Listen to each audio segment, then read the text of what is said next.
Wait, HYBE just created another global girl group already? And after everything that happened with KATSEYE, people are now asking if HYBE is trying to completely change the future of K-pop itself, because the company has officially revealed the final lineup and name of its brand new multinational girl group. And honestly, fans already have a lot to say about it. So let's talk about what's going on with Saint Satine, because this debut is becoming way bigger than just another rookie group announcement. And depending on how things go, this could become one of HYBE's most ambitious projects yet. So here's what happened.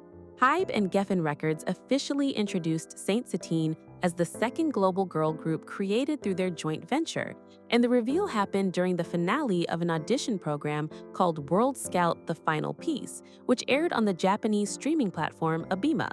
And this immediately caught attention because fans realized something interesting almost instantly. Several members of this new group were already familiar faces, especially to people who watched the debut Dream Academy, the survival show that originally created KATSEYE, because former contestants Emily, Lexie, and Samara were officially confirmed as members of Saint Satine.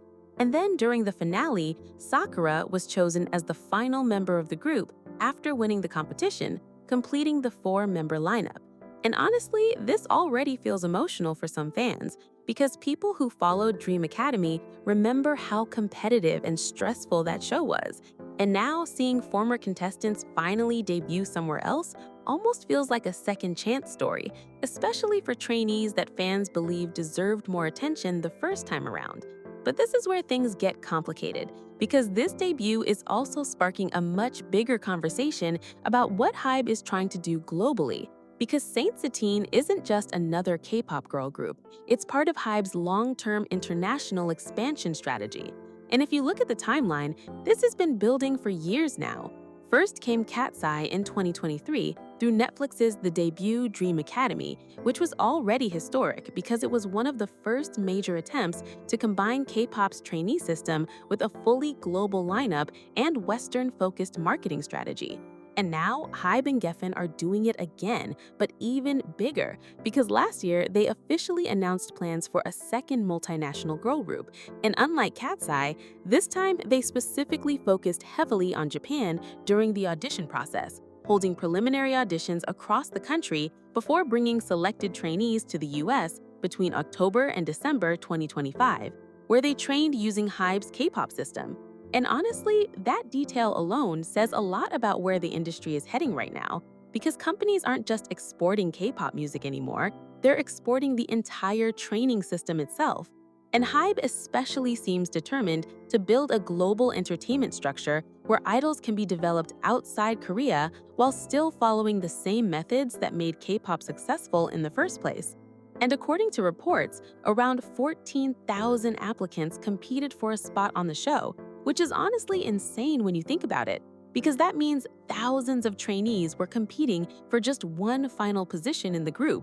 And after multiple rounds, the finalists were narrowed down to Hiyori, Ayana, Sakura, and Aoi before the final showdown came down to Sakura and Ayana, with Sakura ultimately winning the final place in the lineup.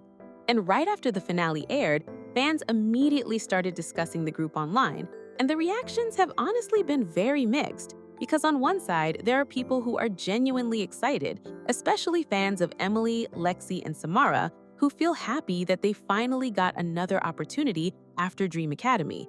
A lot of fans are already saying this lineup feels strong visually and internationally appealing, and some people even think Saint Satine could become bigger than KATSEYE, depending on the music and concept.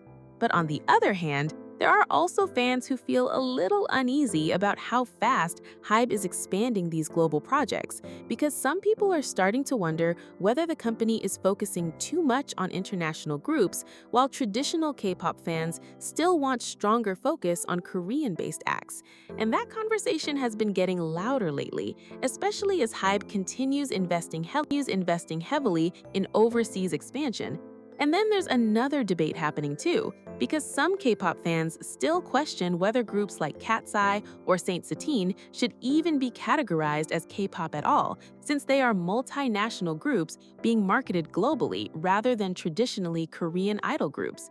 And honestly, this debate comes up almost every time a company tries to globalize the K-pop system, because for some fans, K-pop is more than just the training style. It's also tied to Korean culture, language, promotions, and industry structure. While others argue that K-pop has already evolved into a global format that can exist beyond Korea itself. And HYBE seems to be betting very heavily on that second idea.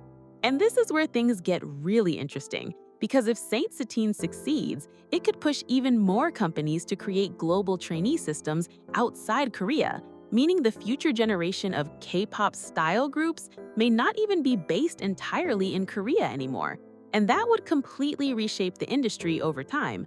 But at the same time, global groups also face unique challenges, because attracting both international audiences and traditional K-pop fans at the same time is not easy. And we've already seen mixed reactions to previous global projects in the industry. Some fans embrace them immediately, while others remain skeptical until the music proves itself.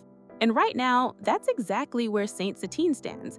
People are curious, but they're also waiting to see what kind of concept, music, and identity the group will actually have.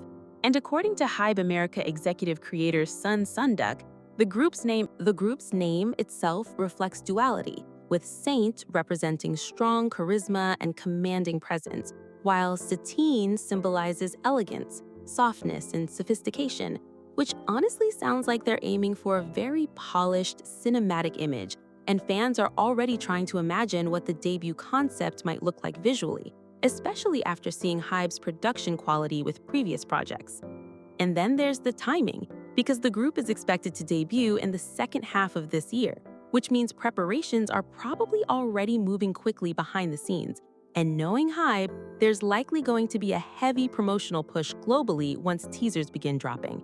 And honestly, this whole situation feels bigger than just one debut, because it represents the next stage of HYBE's long-term strategy, building a global entertainment empire that operates far beyond Korea. And depending on how Saint Satine performs, this could either validate that vision even more or raise more questions about whether the K-pop system can truly be replicated internationally on a massive scale. And right now, fans are split between excitement, curiosity, skepticism, and cautious optimism, because while some people see this as the future of global pop music, others worry that the industry is moving too far away from what originally made K-pop special in the first place. And honestly, both sides kind of have valid points, because there's no denying how ambitious this project is. But there's also no guarantee that ambition automatically leads to success. And until the music actually comes out, everything is still based on potential, speculation, and expectations. And as we all know, expectations in K-pop can either create legends or create huge pressure before a group even debuts. So now I really want to know what you think about all of this. Are you excited for Saint Satine and HYBE's new global direction? Or do you think companies are pushing international expansion too far, too fast? And do you think this group could actually become bigger than KATSEYE? But what do you think? Whose side are you on?